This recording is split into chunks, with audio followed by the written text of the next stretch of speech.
Hello and welcome to another episode of the MFSA podcast. I'm Denise from the communications team and I'm joined today by my colleague Anastasios from Conduct Supervision. Together we will be discussing different forms of online trading, ways of staying safe, and how social media has affected the way that we do online trading. So let's get started. First things first, when we speak about online trading, there are different types of online trading such as Forex, crypto, etc. Can you maybe help our viewers to understand the main differences? Good morning, Denise, and thank you for having me in today's podcast. Now, as the name suggests, Forex stands for foreign exchange, which is basically describing a series of financial instruments which essentially bet on the movements of specific pair of currencies. The most popular of which, most probably you have heard about it as well, is the Euro-USD Forex pair, basically. Now, on the other hand, when we say crypto trading, what we mean? We basically mean that we invest in the price of a specific cryptocurrency that is publicly traded. Now, the main difference between these two types of instruments is that cryptos are way more volatile than Forex, which basically means that when you open an account with an online trading platform, the leverage allowed to you when you trade with cryptocurrencies will be much lower than when you trade on Forex. You speak of leverage. That's a new concept for me. Can you maybe explain what it is and why it is important for traders to know what it is? Of course. So leverage is often referred to as the double-edged sword. Leverage in general is a concept that is widely used in the world of online trading platforms. And for this reason, new traders should be very well informed about it. Now, what do we mean? When we say we trade in leverage, it means that the trader needs to cover only a fraction of the investment's value that they intend to put their funds on. Now, in practical terms, when we say we trade in leverage, this is also called, by the way, trading in margin. This means that our potential profits, but also our potential losses, are amplified. Of course, using this tactic can lead you to faster than normal profits, but in the same time, if the trade goes against you, it can create losses which can spiral out of control, basically. For this reason, the first piece of advice that we give to new traders is that they should take into consideration risk management tools, such as to simply use stop-loss orders when they are opening a new trading position with a trading platform. So all in all, a new trader should be very well informed about leverage, and where applicable, of course, when they are to choose a specific level of leverage, they should choose the one that is better suited to their risk tolerance. Can you maybe give me an example of leverage in real money? Okay, so let's just take into consideration a simple example. Say you want to buy one stock of Apple. At that time, it is around the price of $200. Let's not be super precise. So, in order to buy one stock of Apple, you simply need $200. But with leverage, say a leverage of 10-1, which is the maximum allowed for stocks, instead of spending $200 to get one single stock of Apple, you can simply spend $20. In that case, by spending only $20, you still have the exposure, that is how we call it, to one stock of Apple. So in case, for example, the stock rises by 10%, you get the profit that you would have gotten if you had this one stock of Apple. So you get basically $20, which is practically double the amount of what you have initially invested. On the other hand, though, if the stock declines by 10%, this means that you will lose $20, which is all you have invested.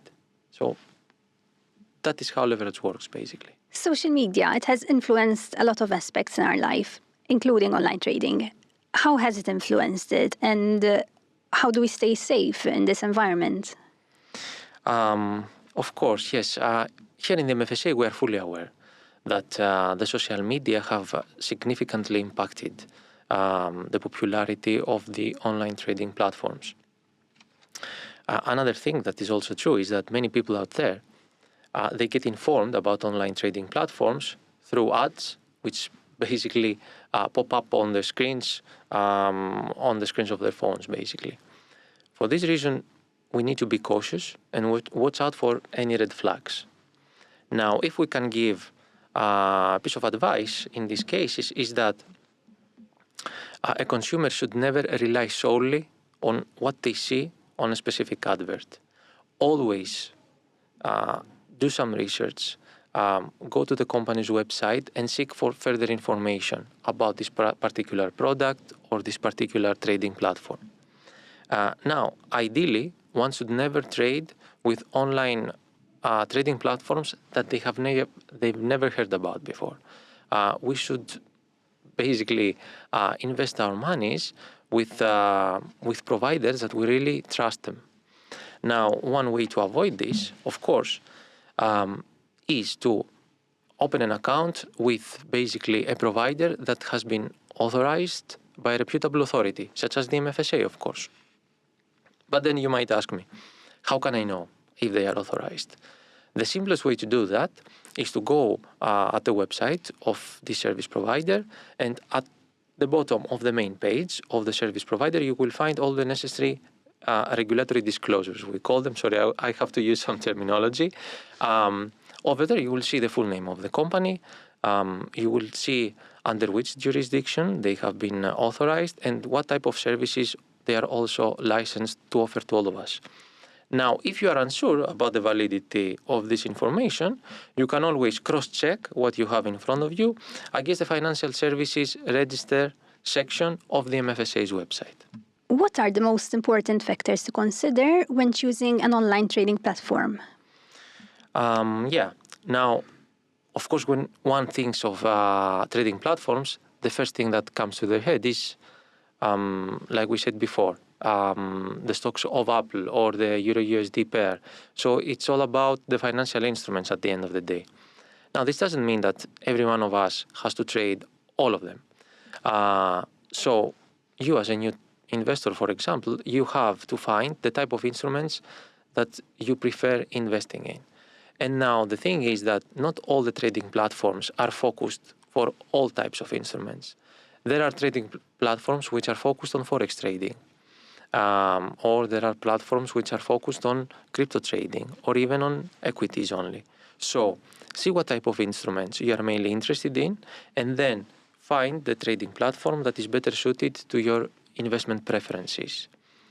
Another very good tip about choosing a platform is to always use the demo account, even for a few days. The demo account will help you basically to sort of familiarize yourself with the trading environment of this particular platform. And at the end of the day, you can tell whether or not, this is good for me, or I like this platform or not. And how do fees work on these platforms? Are there any hidden fees we should be aware of? That is a very good question because, many online trading platform providers, they are advertising low transaction fees, for example, and everyone is talking about transaction fees, and of course, everyone knows about them. But the thing is that the transaction fees are not the only type of fees that we as consumers are charged with at the end of the day. So we need to keep an eye on them. For example, there are depositing fees, there are withdrawal fees, or even inactivity fees. If you don't trade at all, with some platforms, you are getting charged. So we need to keep an eye on these things. And how we do this, basically, every platform, every service provider, basically, they need to display on their website the fees and charges schedule which they offer. So do navigate yourself through the website of the provider, locate the fees and charges schedule, and basically you can find everything there. Now, if you cannot find it for any reason, you can always reach out to them and ask for a copy of the fees and charges schedule. Sometimes it's tricky, you cannot find it so easily, so they might even help you navigate yourself through the website. Okay, this is all very insightful, but just to round it all up, for someone who's curious but cautious, what will be your main tip when it comes to online trading?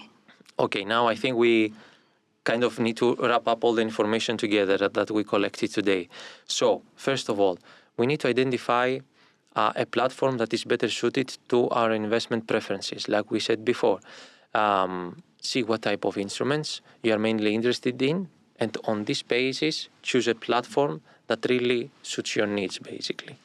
Now, in the same time, although we need a platform that is aligned with our investment preferences, in the same time, it has to be a provider that we really trust. So do some background research on this in case a new platform caught your eye. You need to do some background checks. And if you are unsure about the validity of information that you have in front of you on the service provider's website, always you can go to the MFSA's website on the Financial Services Register and cross-check the information that you have in front of you. What else? Do spend some days on demo trading. That's always good. It doesn't have to be forever, but even if it is a matter of a few days, it might make the difference. It might help you identify a platform that at the end of the day, it's not good for you. It might be too slow, or it might not have all the instruments that you need,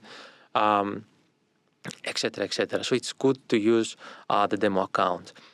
Be mindful of the secondary fees that we described before. It's not always the transaction costs. There is more there to find. And sometimes even within the spectrum of transaction costs, it can be different charges between different instruments. So don't take for granted if you see that there are very low transaction costs for a particular instrument. Do some research, find the fees and charges schedule, and from there you can have a sort of holistic picture of what you will be charged at the end of the day. And also, do your homework on leverage, how it works in case you are new on the world of online trading platforms, and choose, where applicable, the level of leverage that is better suited to your risk tolerance. And the most important piece of information, when in doubt, you can always reach out to us. So that's all from me, and thank you for having me today. So thank you so much for this fantastic advice, Anastasios. That's a wrap for this episode of the MFSA podcast. As Anastasios said, in any doubts, feel free to get in touch with the MFSA. And until the next podcast, we advise you to stay financially savvy and safe.